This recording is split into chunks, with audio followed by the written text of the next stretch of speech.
Gracias, Laurita.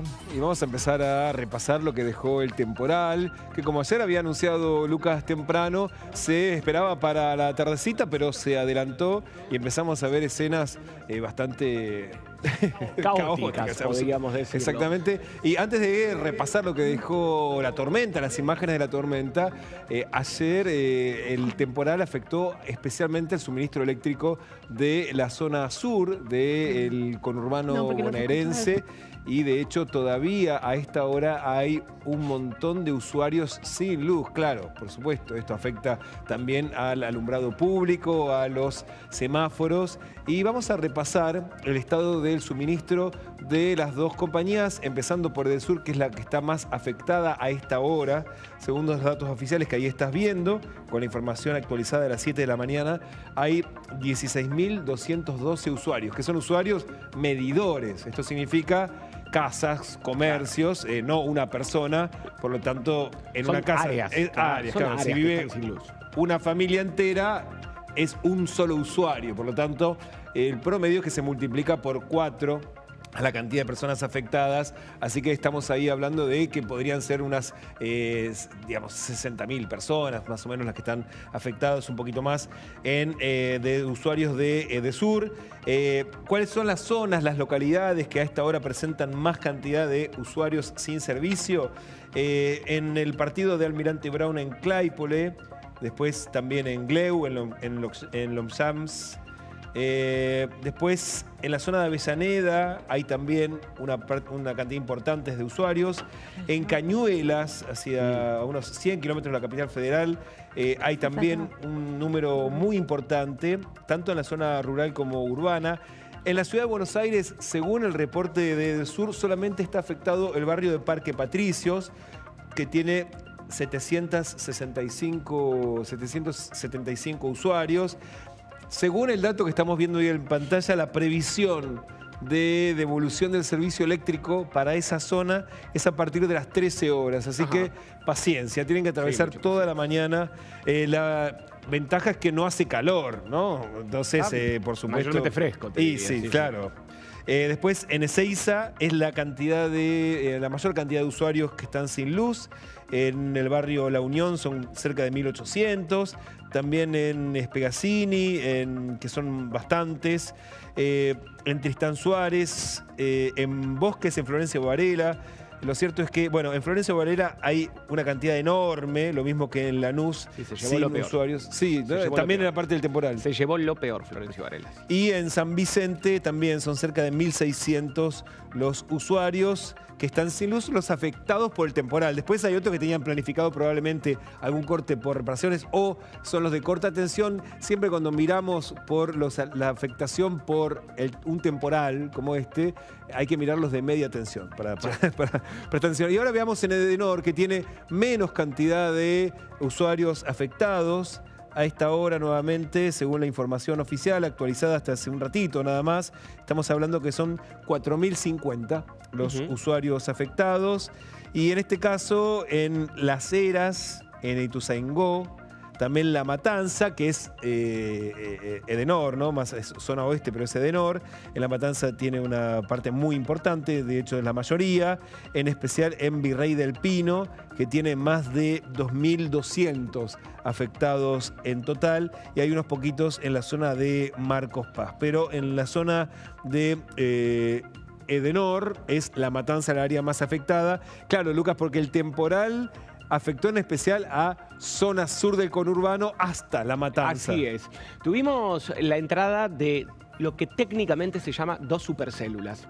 Cuando se forman este tipo de nubes, se desprenden del sistema principal, que era el que ya venía provocando granizo en Chivilcoy desde temprano. Miren esta imagen panorámica porque dice todo. Esta es la vista desde un dron del temporal visto desde zona norte hacia zona sur. Esa estructura es típica de una tormenta severa que inclusive podría haber provocado un tornado en zona sur. Por eso están tan localizados los daños. Claro. ¿Sí? Por supuesto, hablar de un tornado tiene muchas implicancias y requiere de un estudio un poco mayor, pero hay personas matriculadas en meteorología que vieron la formación sin determinar si llegó o no al suelo, pero los daños en Florencio Varela son realmente grandes. Eso implica que más allá del agua y eventualmente granizo, había viento fuerte. Más de 95 kilómetros por hora en algunas estaciones. El aeropuerto de Ezeiza oficialmente midió 90 kilómetros por hora. Y ahí fue a donde uno de los dos núcleos, por supuesto en el transcurso de la mañana les voy a ir mostrando distintos aspectos técnicos. Vamos a volver a las imágenes del temporal, pero los dos fenómenos más destacados fueron el granizo y la cantidad de lluvia en poco tiempo. La gran potencia de estas tormentas se refería a eso. Hay otras imágenes panorámicas de, claro, verla de cerca y realmente asusta una tormenta como esta, ¿no? Por suerte también hoy la tecnología nos permite tener este tipo de imágenes que nos dan la característica también a los meteorólogos. Ayer se trabajó muy bien en los avisos previos a la población para que no saliera a la calle. Aquí mismo en el canal de la ciudad estuvimos a la tarde en el aire con Mariano Rela pidiéndole a la gente que no que se quedara adentro. En un momento daba miedito. Así empezamos con los reportes en zona sur.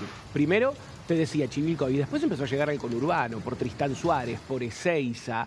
El granizo en general era chiquitito y en gran cantidad. Se teñían las calles de blanco como si hubiera nevado. Imágenes, Dami, que yo traigo día por medio y mostramos de lo que pasa en el mundo. Y lo vemos tan seguido, este tipo de tormentas. Bueno, de hecho, ayer mismo vean los primos de Mallorca. Sí. Esa misma escena. Nevó, no, era un granizo muy chiquitito que se había acumulado muchísimo. Pero hubo 3 o 4 barrios donde, por ejemplo acá, el granizo ya no era tan chiquitito. Claro, no, eso ya es grande. Eso es mediano. Sí, digo grande comparado con el que se acumula y parece nieve. Se acumula, claro. Pero hubo barrios en Wilde, en La Ferrer, en Lanús, en donde el granizo llegó a los 4 centímetros, rompiendo parabrisas, techos y demás. El viento estuvo muy localizado, Ezeiza, Wilde, Sarandí, Avellaneda, Quilmes, y salió al río. Y vamos a Sarandí porque había evento en Sarandí, había evento deportivo. Mucho también que cortar tela con los eventos deportivos y el estado del tiempo. Se suspendió tarde, se suspendió con el granizo sobre las personas. ¿En serio? Sí, que anden por la calle. El problema es que acá con semejante estructura como la que abrimos nosotros ese informe, las personas y las autoridades deberían estar formadas en que un evento deportivo no puede esperar.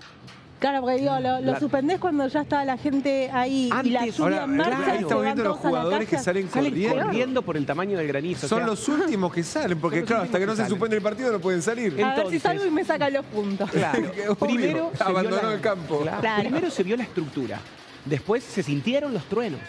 Después llegó el granizo. Mirá, claro, ahí se habían parapetado los de la hinchada con la bandera gigante. Sí. Para algo sirve, dijo. Y en la ciudad de Buenos Aires, el granizo fue por zona sur. Afectó Lanús, afectó La Boca, ese fue el límite. Si unimos Lanús con La Boca, ahí es la línea sur de la ciudad de Buenos Aires que se afectó. Y de ahí hasta el sur, después te tengo imágenes de un montón de lugares y con la imagen de radar que muestra cuán concentrada fue esta tormenta, Dami.